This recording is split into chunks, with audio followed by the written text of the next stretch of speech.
topics as per your exams. So all the high yield questions will be covered up. There'll be a rapid revision of all the frequently asked topics so that you're able to benefit from it in your university exams and as well as for your NEET PGs and FMG exams.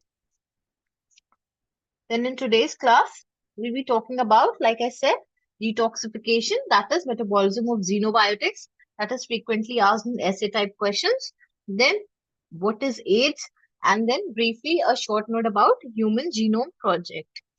Then we'll also be talking about HIV diagnosis, detoxification by drugs, and the methods used for mapping the genome and applications of Human Genome Project. Then introducing you to the core features of Auricle. Here at Auricle, we have live classes to elevate your learning experience. Then we also have recorded classes so that you're able to access the lectures anytime, anywhere as per your convenience. Then we also provide you with notes that is based on the latest CBME syllabus. Then apart from that, we also have question banks so that you're able to assess your knowledge. You're able to judge yourself on the basis of your performance, which is very essential. Okay, solving questions and MCQs. Then we have three different subscription plans here at Auricle. That is beginning from the basic, which is for 3 months and comes at 15,000. Then we have the standard plan, which is for 6 months and comes for 30,000, followed by the mentorship plan, which is an annual plan, and it comes at 50,000. So in the mentorship plan, we'll also be giving you personalized guidance as well as notes. Then you can get additional 20% off by using my promo code as displayed on the screen. Then we also have offers going out right now, valid up till 15th of July. So if you want to use and benefit from these offers, then you can avail a combo plan, which is coming at 13,499 only. Okay. So let's begin with today's class. I'll be beginning with xenobiotics first, that is detoxification of xenobiotics or metabolism of xenobiotics. Firstly, before I start with what is detoxification, what do you understand by xenobiotics? What do you understand by this term? Do you have any idea?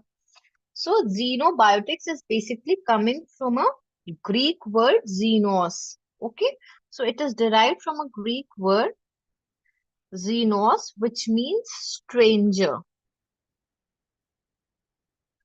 Okay, so xenobiotics, they are basically compounds that are foreign to the body. Okay, so these are compounds that are foreign to the body or foreign compounds in a body.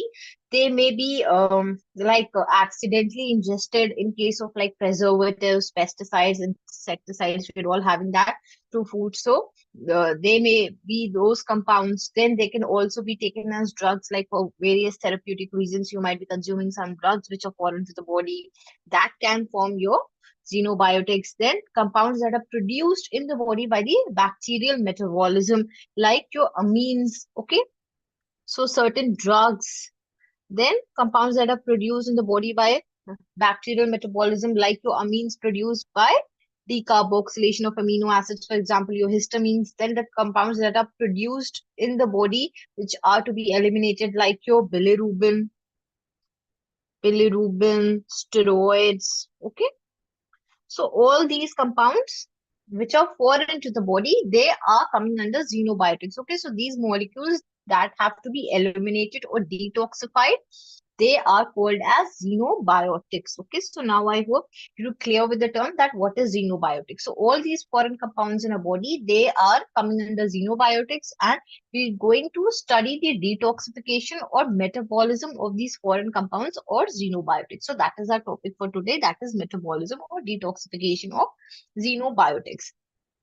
So that is what it is saying, that detoxification refers to biochemical reactions in the body to convert the foreign compounds to non-toxic or less toxic and excretable forms. But before I talk about xenobiotics, there's another misnomer that your biotransformation reactions is basically synonymous to detoxification. It is not so, it's just a misnomer. I'm going to explain you firstly what is biotransformation. Okay.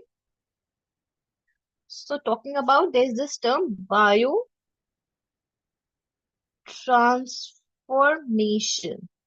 Although the term itself is very explanatory, biotransformation. Okay, so it is the process by which a substance is changed from one chemical to another by a chemical reaction in the body. Okay, so what is happening? One substance changing into another form via a chemical reaction in the body. So this is biotransformation. Now, this biotransformation, it can be of two types. It can either be toxication,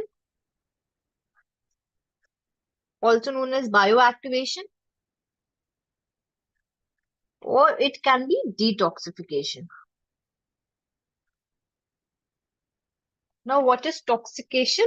That is the metabolites that are formed are more toxic as compared to the parent substance. Okay, so your parent substance, it was not that harmful or toxic, but what happens after being metabolized, it is going to form the other metabolite that is going to form it, that is more harmful. Okay, so that is toxication or bioactivation. For example, if we talk about the example of this toxication, the example includes, for example, your vinyl chloride on biotransformation, it changes into vinyl chloride epoxide. And this vinyl chloride epoxide, it is able to bind to DNA and RNA and lead to liver cancer. So biotransformation, that is the process by which a substance is changed from one chemical to another by a chemical reaction in the body. That is biotransformation. Now I am saying this biotransformation can be of two types, that is toxication and bioactivation. Now, if we talk about toxication, what is that? The metabolites that are formed after biotransformation, they are more harmful or toxic as compared to the parent substance. And I've given you this example of vinyl chloride. Now, what is detoxification? Detoxification is the biochemical process that is going to convert a foreign substance into a less toxic and easily excretable, that is more water soluble form. So now you understand that difference between the three terms, that is biotransformation, your toxication and detoxification. Okay, now so you know that this biotransformation, it is not exactly synonymous to detoxification. Okay, so the body is actually trying to get rid of the foreign substance. Okay, so it is trying to convert that lipophilic foreign substance into a water soluble and hydrophilic, easily excretable form. And while trying to do that, sometimes what happens, it might increase its toxicity. Okay, so your biotransformation is exactly not synonymous with detoxification. Okay, so here we're going to talk about detoxification. Now, what are the sites of detoxification? It mainly takes place in the liver. Kidney and other organs might be involved sometimes. So it is excreted via the kidneys and less frequently via feces and expired air. So I hope it's clear. So the three terms, that is biotransformation, toxification, and detoxification, I've described that. Then what is xenobiotics? I've described that. Now moving forward to the mechanism of detoxification. So your metabolism of xenobiotics is divided into two phases, phase 1 and phase 2. But before I talk about these phases or mechanism of detoxification, a very important topic is talking about cytochrome P450 enzyme systems. Okay, cytochrome P450 enzyme systems. Okay, this is important, and you might get asked about these in short notes. Okay, actually, it's asked frequently, and otherwise also you should be knowing about cytochrome P450. So, what are cytochrome P450? We already discussed that when we were talking about iron metabolism, we've also spoken about them when we were talking about enzymes. Okay, so you know these are heme proteins. Okay, your cytochrome 450, it is a heme protein that occurs nearly in all living organisms. Okay, now why is it named so? Because reduced forms of your cytochrome P450, they can bind to carbon monoxide and generate a complex, and that complex gives absorption peak at 450. So that is why it is known as cytochrome P450. Okay, because on binding with carbon monoxide, it is going to generate a complex which gives an absorption peak at 450. Now it is a monooxygenase. It is a heme protein. It is a monooxygenase, also known as mixed function oxidase. So what are monooxygenases? We've already discussed that they catalyze the incorporation of a single atom of molecular oxygen into the substrate, and the other atom is being reduced to water. So that is a monooxygenase, that is incorporates a single atom of molecular oxygen into a substrate while the other atom is being reduced to water. Then your cytochrome 450, it has two forms. Either it can be microsomal cytochrome 450 or it can also be present in the mitochondria. So those most of the eukaryotic cytochrome 450, they are generally membrane-bound proteins and are mostly present in the endoplasmic reticulum membrane. So eukaryotic cytochrome P450, they are membrane-bound proteins and generally present in endoplasmic reticulum membrane. Okay, so these are microsomal P450, and then they can also be present in mitochondria. Okay, so in the liver and in enterocytes, they are generally microsomal, that is present in the endoplasmic reticulum membrane and in adrenal glands. Okay, where they are involved in your synthesis of steroid hormones, your bile acid synthesis, and synthesis of cholesterol. There they can be present in the mitochondria. And if I talk about the general reaction of these microsomal cytochrome 450, they're going to catalyze hydroxylation reactions. And when we study about the mechanism of detoxification, you will see that hydroxylation is one of the major reactions of phase 1. Okay, so that is why the cytochrome 450, I'm talking about that before I'm talking about the mechanism of detoxification. So your microsomal cytochrome P450, it is basically involved in, it catalyzes hydroxylation reactions. And these hydroxylation reactions, they are the major reactions of phase 1. When we study about the mechanism of detoxification, you will realize that how important your cytochrome P450 and hydroxylation reactions are. So let's take, I'm representing your xenobiotic. Let's suppose this is your any xenobiotic. Then it is going to combine with molecular oxygen. Here, your NADPH is going to be the electron donor. Okay, the coenzyme for all the cytochrome 450. So your NADPH is the coenzyme. Okay, now what is going to happen? Like I said, it is going to incorporate single, it is a monooxygenase, so it is going to incorporate a single atom of oxygen. Okay, so you see your xenobiotic, this was your xenobiotic, a single oxygen atom has been incorporated, as a result of which a hydroxyl group has been introduced in the xenobiotic, and the other atom has been reduced to water, and your NADPH changes into NADP plus. Okay, so this is the general reaction, how your microsomal cytochrome P450 is going to catalyze hydroxylation reactions. Okay, and another point that your cytochrome 450, these are inducible enzymes. Okay, inducible enzymes. So about this, I'm going to talk about in detail at the end of the lecture,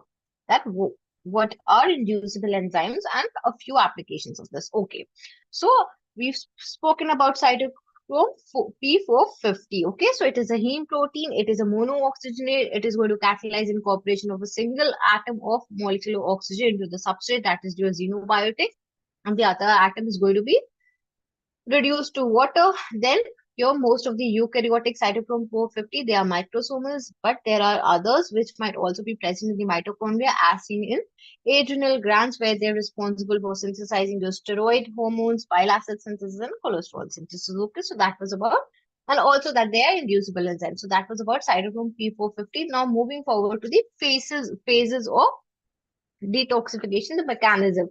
So it has two phases, the phase one and phase two. So in phase one, what is happening?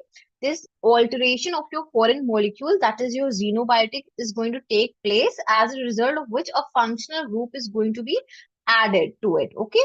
And now to this functional group, your conjugation is going to take place in phase two. So basically in phase one, what is happening? Alteration of foreign molecule so as to add a functional group. So as to add a functional group. And to this functional group, conjugation is going to take place in phase two. So the main or important reactions of your phase one, they include oxidation reactions, reduction reaction, and hydrolysis. We're going to talk about each of the reactions in detail later. Right now, I'm just giving an overview. So briefly describing your mechanism of xenobiotics. It includes phase one reactions and phase two reactions. And phase one, basically what is happening, your xenobiotic is going to be altered in such a way that a functional group is going to be added to it. Now in phase two, what is going to happen? In phase two, to this functional group, conjugation reactions are going to take place. So phase two, it involves conjugation with conjugating agents. Okay, so there are 8 different conjugating agents have been recognized in the body. They are, here you can see the examples are given: glucuronic acid, amino acids like glycine, glutathione, sulfate, acetate, methyl group. So there are various conjugating agents that are going to be conjugated to the metabolite that is formed in phase one. Okay. Now, as a result of this conjugation, what is going to happen? Your lipophilic foreign molecule has been converted into water soluble, easily excretable forms. Okay, and now they can be excreted from the body. So oxidation followed by conjugation is the most frequent process in the metabolism of xenobiotics. Sometimes what happens, phase one reactions might be changing the xenobiotic into an excretable form, and they might be excreted. Sometimes what happens, conjugation reactions take place directly, and but the most commonly taking place process is your oxidation followed by conjugation. Okay. So what happens as a result of these two phases? What is going to happen? The major reaction of phase one is hydroxylation. Okay. So what is happening in phase one? Hydroxylation is going to take place, and this is catalyzed by cytochrome 450.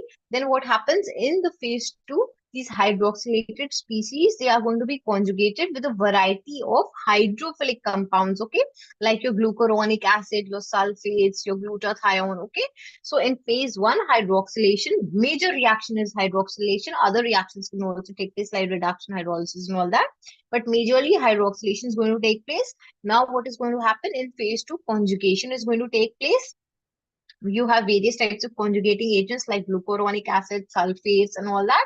They're going to be added, and they're going to change this lipophilic xenobiotic into a water soluble, easily excretable form. So as a result, what is happening, the overall what is going to happen because of phase one and phase two reactions, your lipophilic compounds, they have been converted into water soluble compounds that can be easily excreted in the urine or bile.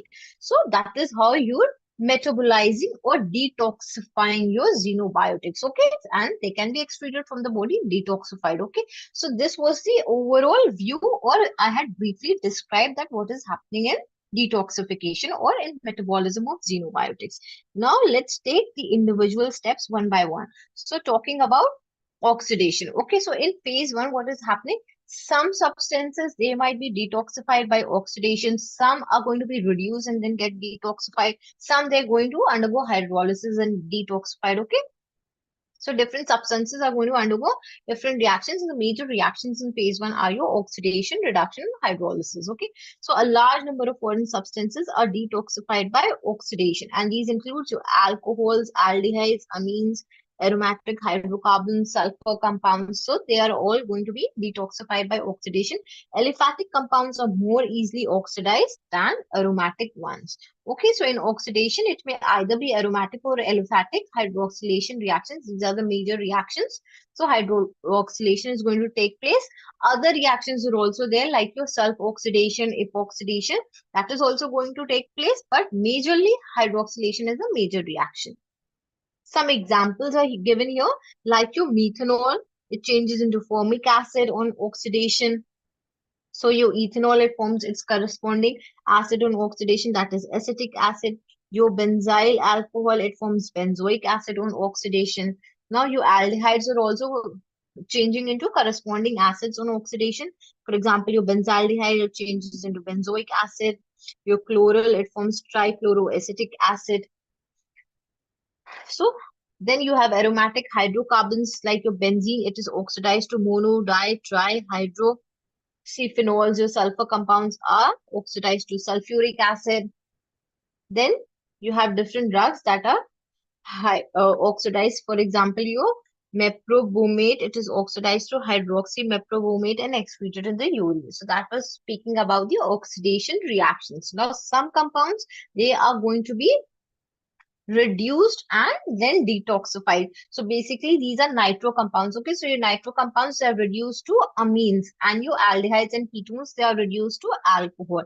For example, your picric acid, it is reduced to picramic acid. Your chloral, it is reduced to trichloroethanol, and your nitrobenzene, it is reduced to aminobenzene. Now talking about hydrolysis. Firstly, what is hydrolysis? So your hydrolysis is a chemical reaction in which what is going to happen? Because of addition of water, it is going to split the toxicant or your xenobiotic into two fragments. Okay, so basically you are splitting a molecule with adding water. Okay, so what is hydrolysis? This is a chemical reaction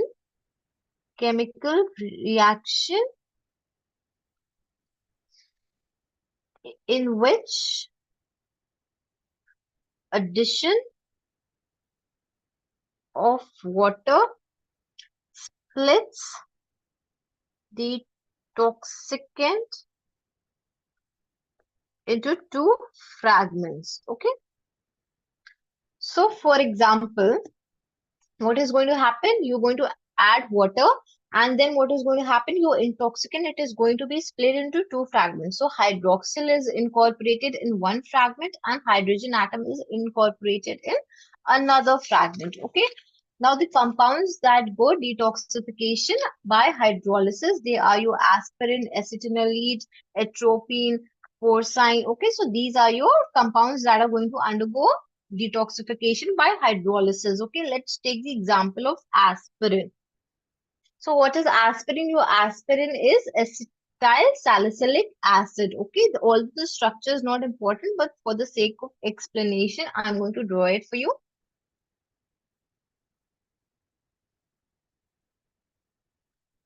Okay, so aspirin is your acetyl salicylic acid. Okay, so this is your aspirin. This here, this is your acetyl group. Okay, and through an ester bond, as you can see, it is attached to salicylic acid. Okay, now also know that these, like I said, hydrolysis, certain compounds like aspirin, they're going to be detoxified by hydrolysis. Then I explain what is hydrolysis. It is the splitting of a compound into two fragments by addition of water. Okay, so these hydrolysis, basically, those compounds which have ester, glycosidic, or amide bonds, they are metabolized by hydrolysis. Okay, so hydrolysis of bonds such as esters, glycoside, and amide is going to take place, and it is important those compounds which are having these bonds. Okay, so compounds that undergo hydrolysis will obviously be having one of these bonds. Now, here in aspirin, as you can see, your acetyl group, it is attached to salicylic acid via this ester bond. You can see here. Now, what is going to happen? You're going to add water. So to this aspirin, you add water and then hydrolysis is going to take place. This ester bond, it is going to be this ester bond here. This is going to be broken. Okay. So you end up with what? And as I said, hydroxyl is incorporated to one fragment and hydrogen atom is incorporated to another fragment. So you end up with, because of this hydrolysis reaction, you end up with salicylic acid. You see, hydrogen atom being incorporated here. So this is salicylic acid and you end up with acetic acid. Okay, this OH has been incorporated, so acetic acid. So this is how your aspirin is going to be detoxified or metabolized from the body. Okay, so I hope the phase 1 reactions are clear. The phase 1 reactions, you have three important reactions: oxidation, reduction, and hydrolysis. In oxidation, your major reaction is hydroxylation. So what is going to happen as a result of phase 1 reactions? Your functional groups are going to be added. Then what happens in phase 2? Conjugation is going to take place. So now we're going to talk about phase 2 reaction. So we've taken phase 1. Let's talk about phase 2 reactions, that is conjugation. So several xenobiotics undergo detoxification by conjugation. Okay. So after phase, sometimes what happens? There is no need of phase 1 reactions. Okay. Your xenobiotics can directly undergo conjugation and then can be excreted. But most of the time, oxidation followed by conjugation is the most common process. Okay. So a xenobiotic that has undergone phase 1 reaction is now a new metabolite that contains a reactive chemical group. Okay. Because in phase 1, what were you doing? You were altering the foreign substance to add a functional group. Okay. So by the end of phase 1, you have a metabolite which has a reactive functional group, like it's going to have hydroxyl. Because of hydroxylation reaction, is going to have amines, it is going to have carboxylic groups. Okay. On oxidation, your aldehydes, alcohols, they will all change into corresponding acids. Okay. So by the end of phase 1, your new metabolite is going to have functional groups. Now to these reactive groups, conjugation is going to take place. Your conjugating agents are going to be added. Okay. So conjugation, like I said, it may occur directly or it can occur after phase 1. And at least 4 different types of conjugating agents have been recognized in the body. The most important, most common being glucuronic acid, then glycine, cysteine, glutamine, methyl group, sulfate, acetic acid, thiosulfate, glutathione conjugation. So these are all the conjugating agents that have been recognized in the body, identified in the body. Okay, so I'm going to talk about conjugation with glucuronic acid since this is the most common.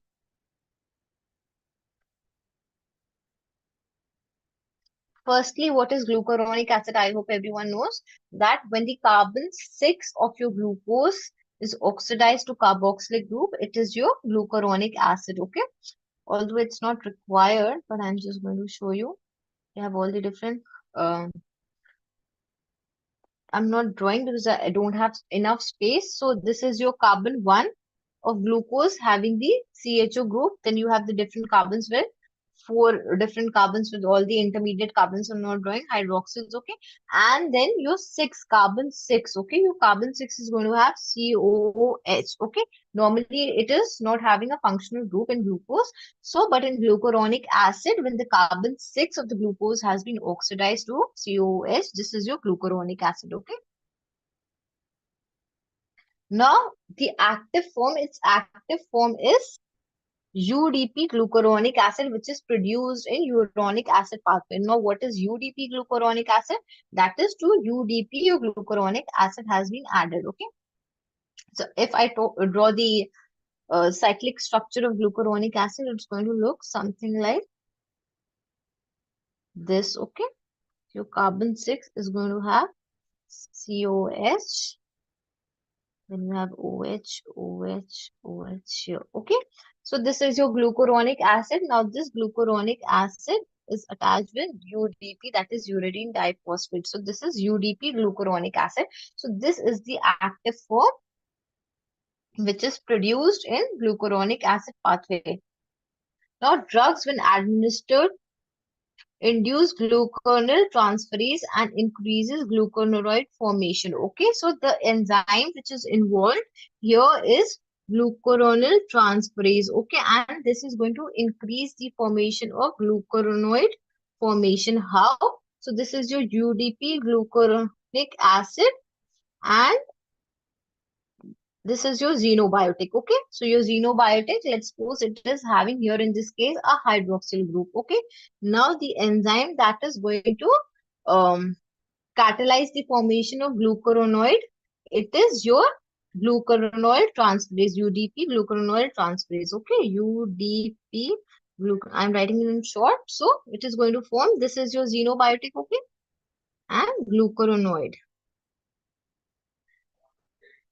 plus your UDP. Okay, so this is the reaction by which your glucuronic acid is going to conjugate. This is your xenobiotic compound and form, this is your glucuronide. Okay, so this has been formed. Now you have certain drugs like barbiturates that are going to induce this glucuronide transferase. Okay, so your glucuronic acid conjugation may occur with compounds that have your hydroxyl, carbonyl, sulfhydryl, or aminos. So the compounds which are having these groups, their conjugation can take place by glucuronic acid. Now talking about sulfate conjugation is also important. So here what is happening? Highly polar sulfate conjugates are being formed which are easily excretable. Now the enzyme that is used here is sulfotransferase. Okay, your sulfotransferases, the enzyme sulfotransferases are involved in this process, and your sulfate group is transferred from PAPs. Okay, what are PAPs? Your PAPs are 3-phosphoadenosine 5-phosphosulfate. Okay, so if I write the equation for this is your xenobiotic. I'm going to represent this by ROH plus your PAPs. Okay. So PAPs are your phosphoadenosine phosphosulfate. Okay. So from your PAPs, the enzyme sulfotransferase is going to act, and your sulfate is going to be transferred from the PAPs to the xenobiotic, and it is going to form this. Okay. So you see your xenobiotic has been conjugated with sulfate. Okay. Now you have examples of others like glycine. Okay, how conjugation with glycine is going to form hippuric acid.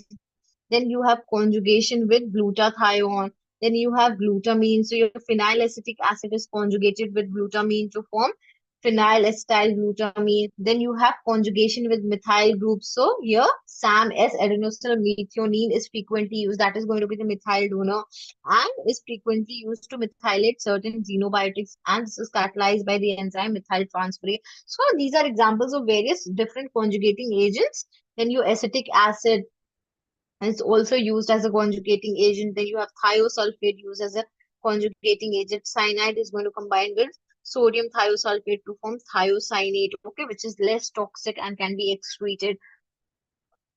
Now talking about detoxification by drugs, toxic effects of certain metals such as arsenic, mercury, and cadmium could be overcome by administering BAL, that is British anti-leucide. So BAL combines with metals and excreted in the urine. The exact function is not known still. Then here you have the differences between phase 1 and phase 2 reactions. So with this, we come to the end of xenobiotics. Also, before I end, I told you that I'm going to discuss that your cytochrome P450, they are inducible enzymes. Now, what does that mean? Your cytochrome P450 are inducible enzymes.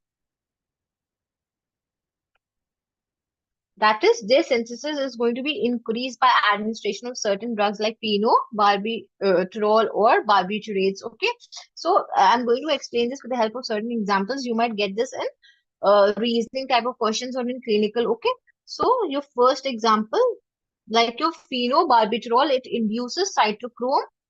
Your phenobarbiturol, it induces cytochrome 2C9. Okay, so this is a cytochrome which is induced by phenobarbiturol. That is, its activity is going to increase in the presence of phenobarbiturol. Now you have this anticoagulant.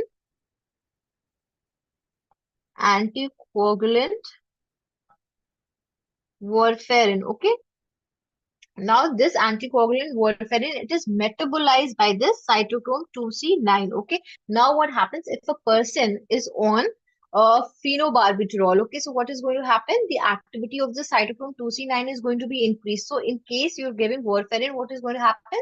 The efficacy of warfarin is going to be decreased. So, you have to increase the dose of warfarin in case the person is on phenobarbital. Okay. So, that is one of the clinical applications. Also, you have another example like example 2, if we take जो ethanol. So ethanol, it induces cytochrome 2E1. Okay. So what happens? Your cytochrome 2E1, it is involved in the catabolism, or it catabolizes the metabolism of various procarcinogens. Like I said, your biotransformation is just not detoxification, it is also toxication. Okay. So what is happening? Your cytochrome 2E1, this cytochrome 2E1, it is catabolizing the metabolism of various procarcinogens that, for example, certain compounds found in tobacco smoke. Okay. So what happens? After the use of ethanol, you're going to increase the risk of carcinogenicity because this cytochrome P450, which was going to cause toxication. Okay, it was converting a pro carcinogen into a carcinogen. Now, what is going to happen? It's this cytochrome which was causing this conversion. The activity of that cytochrome is going to increase after the use of ethanol because ethanol induces cytochrome 2E1. Okay, as a result of which your pro-carcinogens are going to change into carcinogens. Therefore, the risk of carcinogenicity is going to increase after the use of ethanol. Okay. Now, there are certain naturally occurring compounds as well in the food, like in your, which can affect the activity of cytochrome P450. Okay, these were drugs which are inducing cytochrome 450. Now, you have other naturally occurring compounds as well. For example, your grapefruits, they have a compound in them.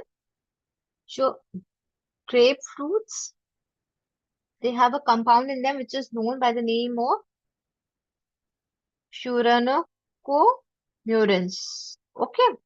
So they are inhibiting your cytochrome 450. So they inhibit cytochrome 450.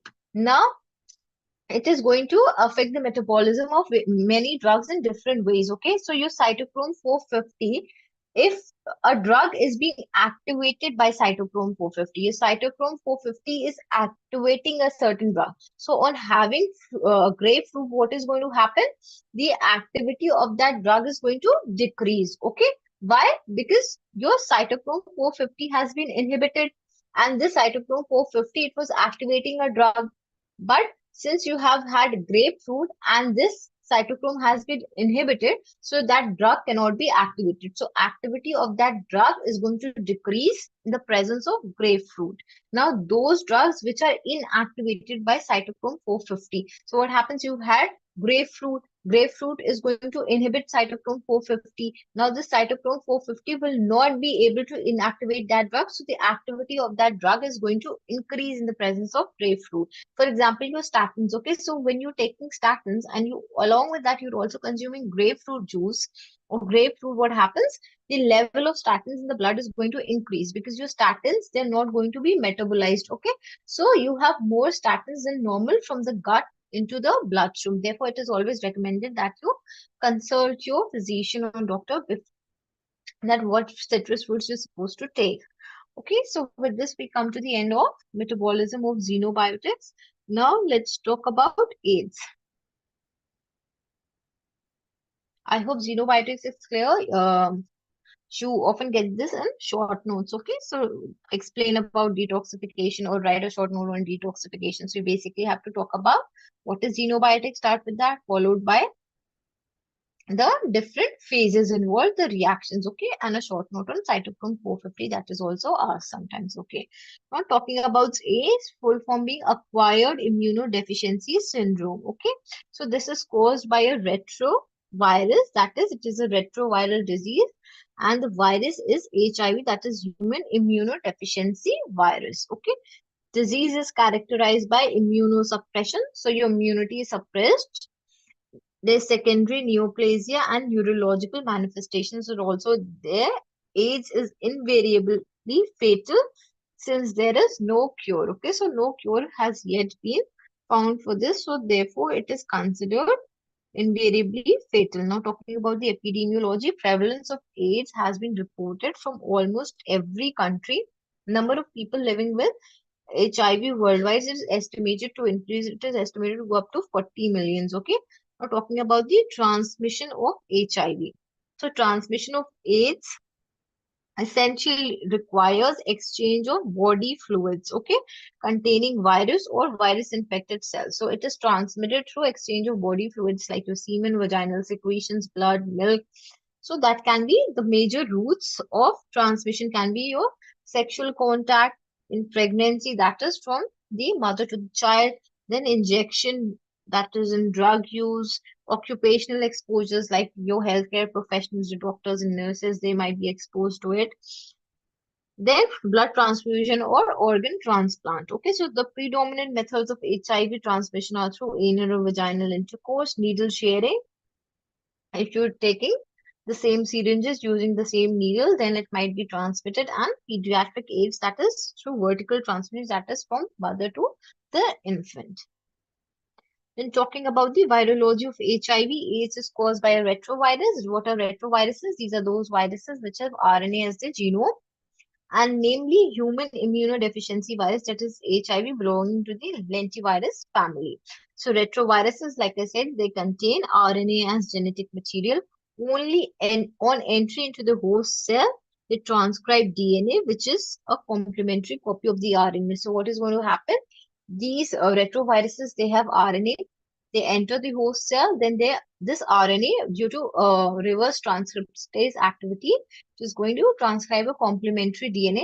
Now, this complementary DNA is going to synthesize another DNA. So, a double-stranded DNA is going to be synthesized. Now, this double-stranded DNA is going to be translocated into the host nucleus, and there, with the help of an enzyme known as integrase, it is going to integrate into the genome of the host. Okay, that is basically how it is going to infect the host. So DNA in turn is used as a template to produce new viral RNA copies. Now, two different types or different forms of HIV, that is HIV-1 and HIV-2, have been isolated from AIDS patients. Now, let's talk a little bit about the structure of the HIV. So, virus is spherical. Strictly speaking, it has icosahedral structure, okay, with a diameter of about 110 nanometers, okay. Now, if I talk about the structure, so it contains a core. That core is surrounded by a lipid envelope, okay? And this lipid envelope, it is derived from the host plasma membrane. So you have a core, okay? I'm going to draw this in red.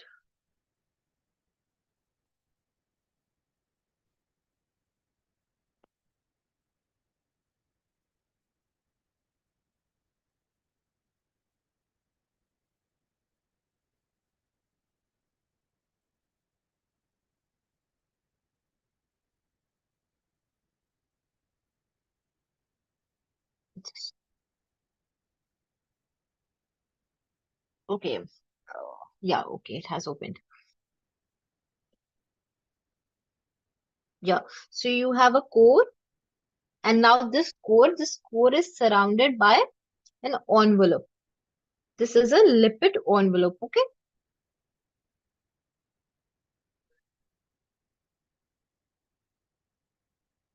And this lipid envelope, this is derived from the host plasma membrane. Now, what is going to happen? It says that this envelope, it is having spikes. Okay, it has spikes like these on its surface. And these spikes, these are made up of glycoproteins. Okay, two glycoproteins like this. I'm showing it in green and blue.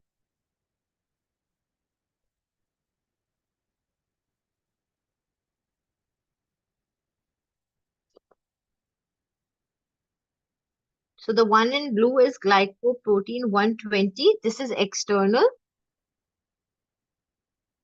And the one in green, this is glycoprotein 41. This is transmembrane. You can even see in the diagram. Okay, I'll repeat it. So you have a core. I've shown the core in red. Then this core, this is surrounded by a lipid envelope, and this lipid envelope, this is derived from the host plasma membrane. Now this lipid envelope, it is studded with spikes, and these spikes, they are made up of two glycoproteins, glycoprotein 120, which is external, and glycoprotein 41, which is transmembrane. Okay, that is embedded in the envelope. Now, this GP41 or 120, what does it represent? GP, it stands for glycoprotein, and 41, this is actually representing the mass of the protein in thousand of Daltons. So this 41, it means 41,000. Okay. Now that was about the envelope. Now this GP120, that is the external glycoprotein, it serves as the viral receptor for the CD4 on the host cells. Okay, so your T helper cells and dendritic cells and all that, they're having CD4s. Okay, so this GP120, it is going to serve as a receptor for the CD4. Okay, now this core is having two strands of RNA.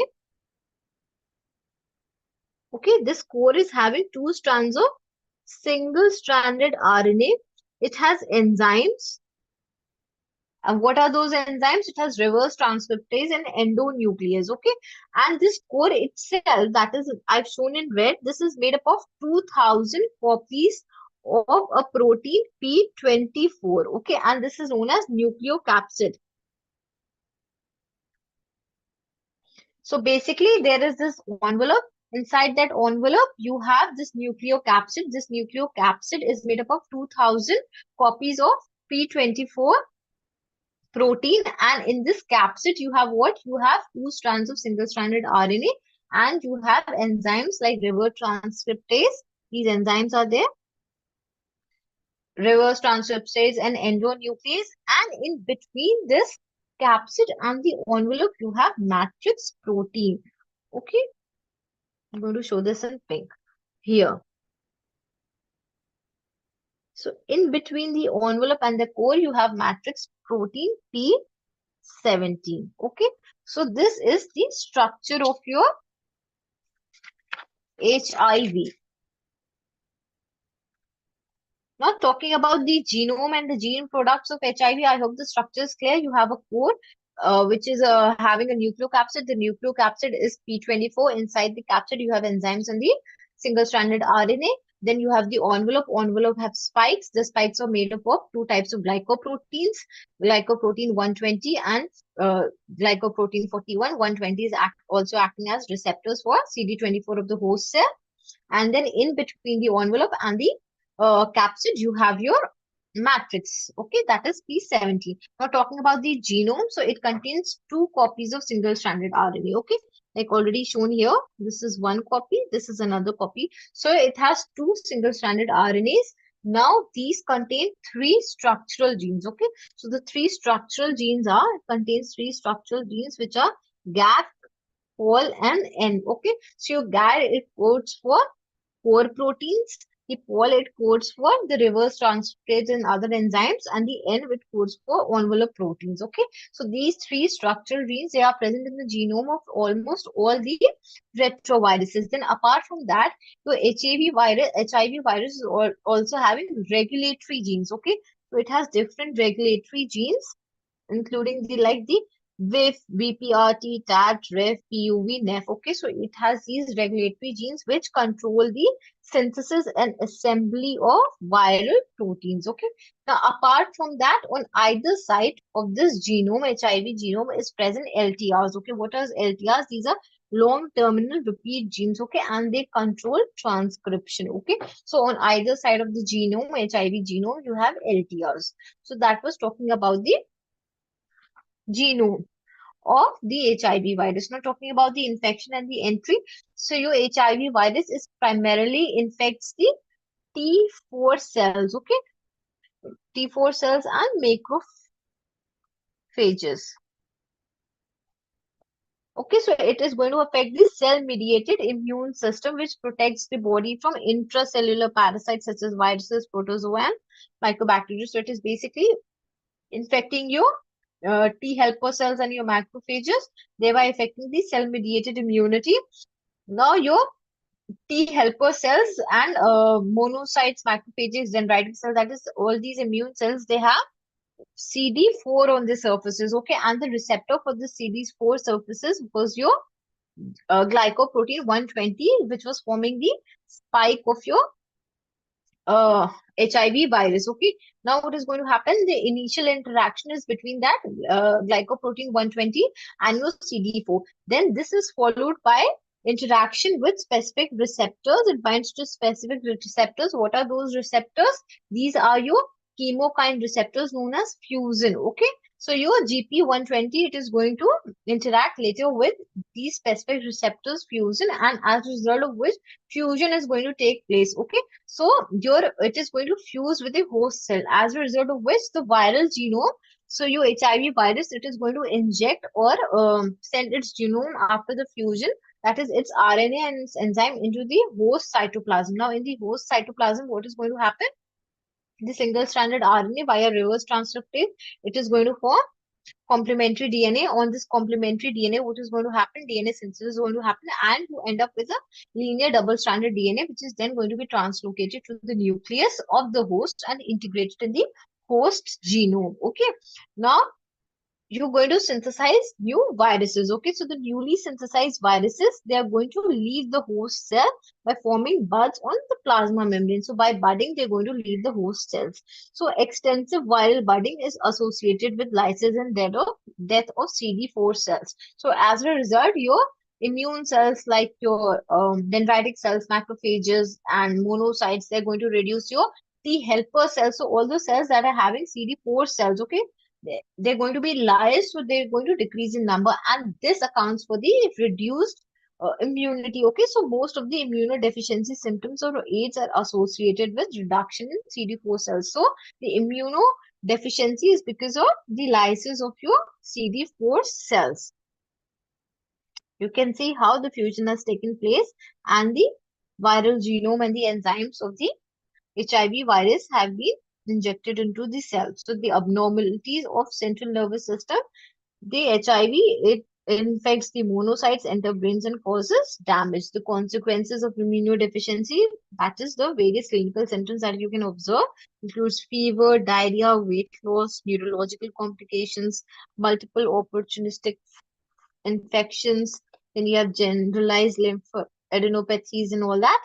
Then early symptoms of HIV, you have fever and chills, sore throat, swelling lymph nodes and mouth ulcers, muscle fatigue and ache, nausea, vomiting, loss of appetite, joint pain. Then also rashes and blueness of the skin can be seen, heart rate and blood pressure is high. Then you have pneumonia, cough, shortness of breath, chest pain, headache, mood swings. So these are all the early symptoms of HIV. Then talking about the natural course of AIDS. So three distinct phases of HIV interaction. They are early acute phase, intermediate chronic phase, followed by the final crisis phase. Okay. So in the early acute phase, what is happening? It represents the initial body response to the HIV infection. It is characterized by a high rate of production of viruses which are lodged in lymphoid tissues and antiviral immune response of the body, and may last for about 8 to 12 weeks. So the early acute phase, it is lasting for 8 to 12 weeks, and there is high rate of production of viruses which are basically lodged in the lymphoid tissues. This is followed by the chronic phase, which is going to last for 5 to 10 years or even more sometimes. Okay, so the body here is trying to contain the virus, but your immune system is largely intact. Now, antibodies to the HIV are found in circulation, hence this phase is also referred to seropositive period. Now, this chronic phase is then later on followed by the crisis phase. Here, what is going to happen? A failure in the defense system of the body is caused by immunosuppression by the HIV, and it represents the crisis phase. So this is the phase which is marked by immunosuppression. The plasma level of the virus is tremendously high. So the virus has multiplied a lot. Its level is very high. The CD4 T lymphocytes concentration drastically falls. Okay. And that is what is accounting for the immunosuppression. A patient with lower than 200 CD4 lymphocytes in the blood is considered to have developed AIDS. Crisis phase is characterized by opportunistic infections and related clinical manifestations.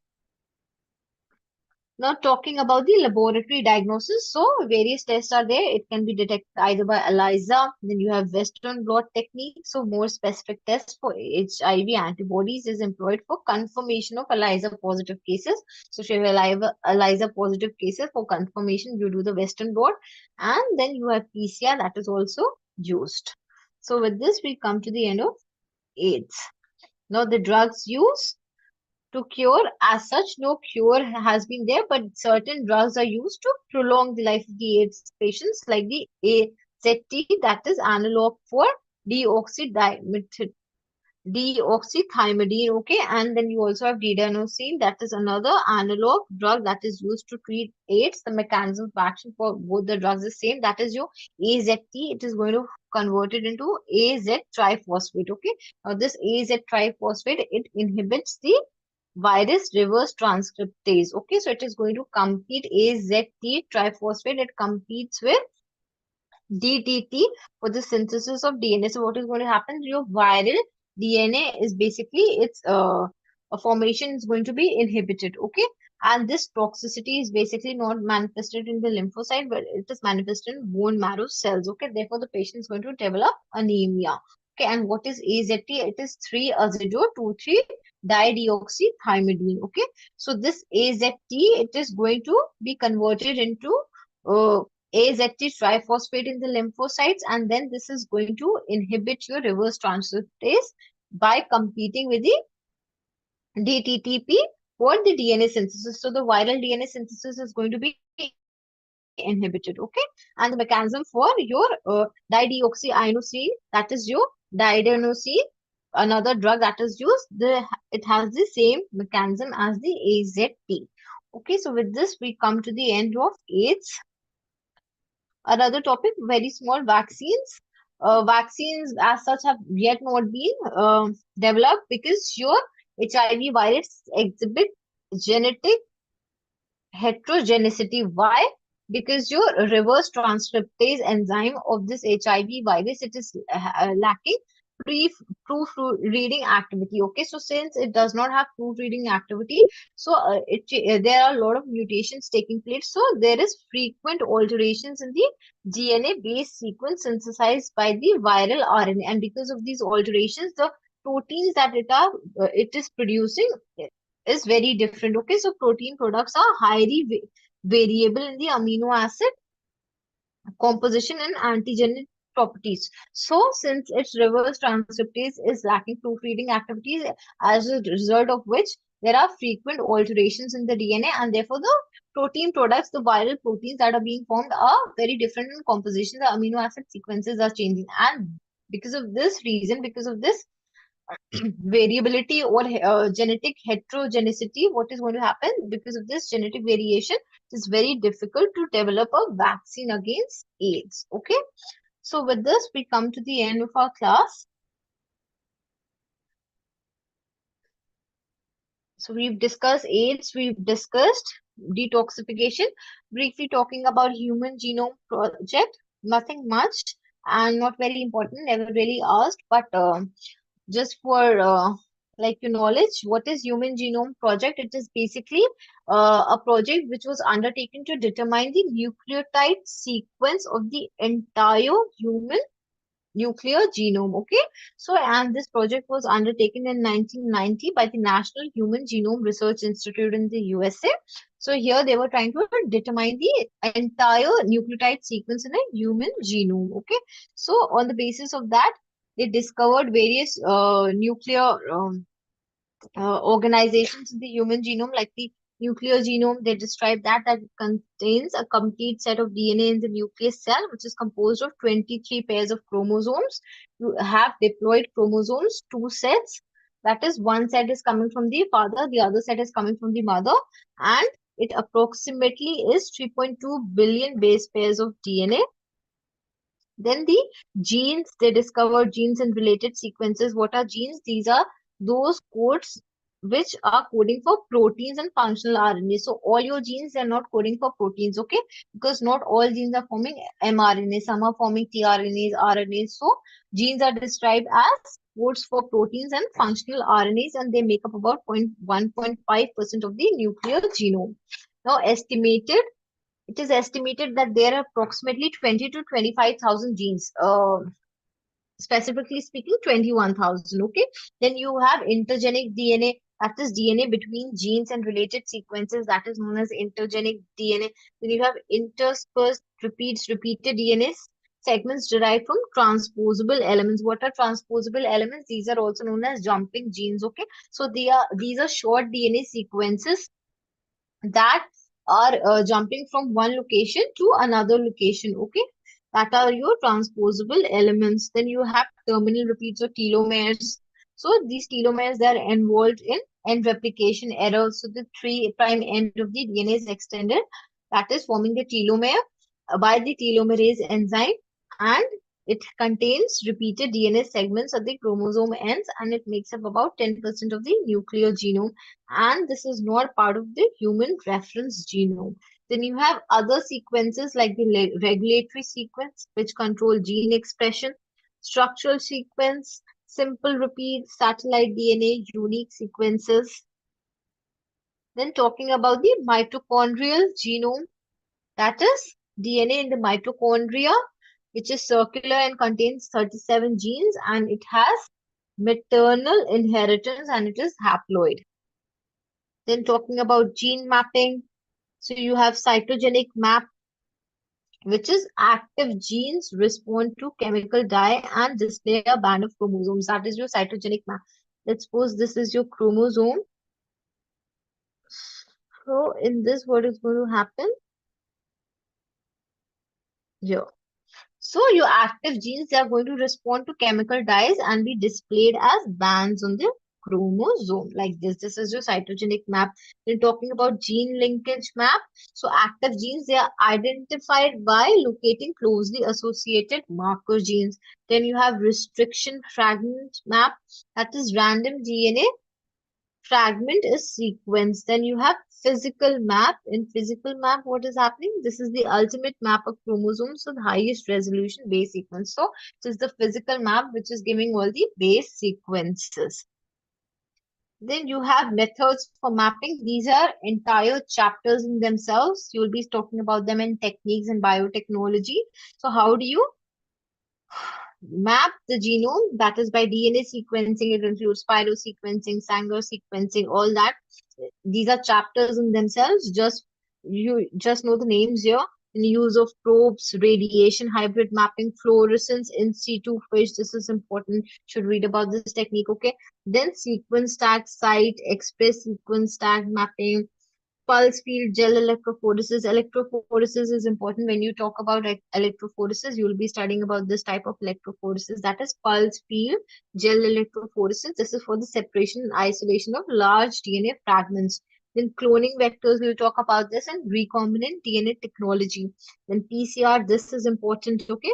Polymerase chain reaction.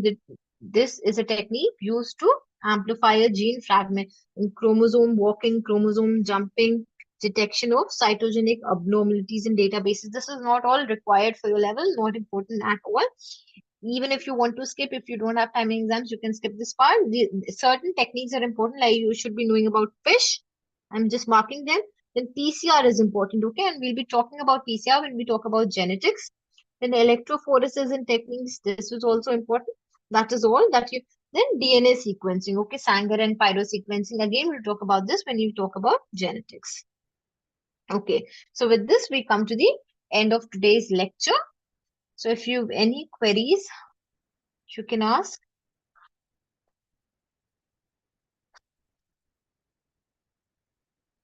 I hope today's class was useful. I had to be a little quick in the end, but that's fine since Human Genome Project is not very relevant and you never really get asked. What was important has been taken in detail. That is your detoxification and AIDS. Okay, so if you have any queries, you can ask.